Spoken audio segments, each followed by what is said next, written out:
I'm Rich Parker. I'm a director in the client account management team, responsible for all new products and services that we bring to market, specifically in the consumer segment.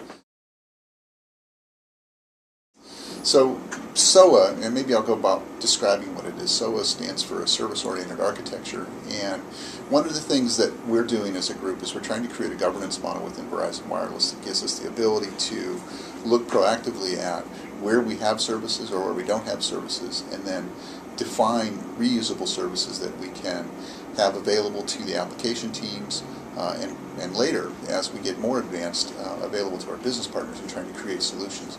So SOA gives us the ability to have the same business functionality stored in one place.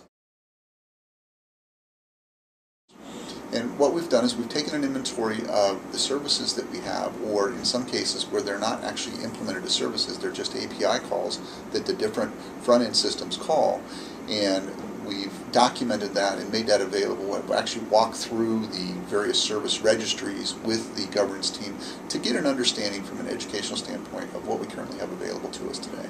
And what we'll find in this exercise is that in some cases, some of the systems actually do things differently. Like a credit check is run differently based on who it is that's performing the credit check, or a tax calculation is actually done differently in Vision than it's done in point of sale.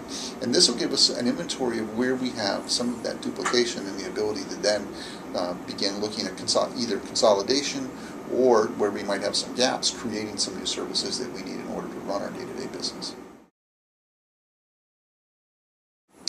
I guess the first one would be completing an inventory of existing services, which we've done. The second is going to be identifying that the business functions that we need in order to operate as a company. That's underway right now. We anticipate we'll complete that by the second quarter of this year. In the identification of those business processes, we hope to also define what our governance model would be.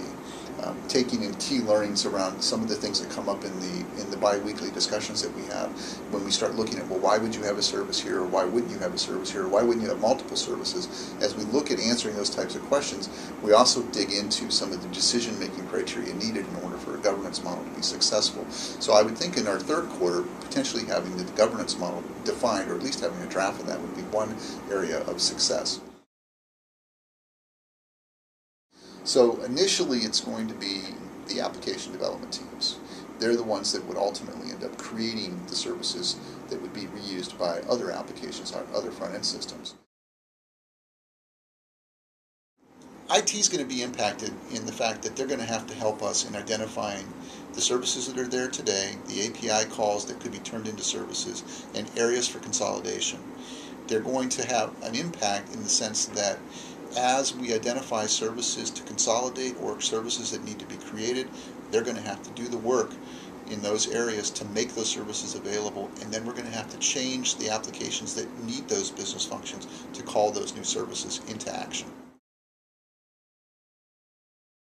To help us in identifying what capabilities we have today, what business functions we need to execute on, and being creative and coming up with services that are reusable for the future implementation within Verizon Wireless throughout our business.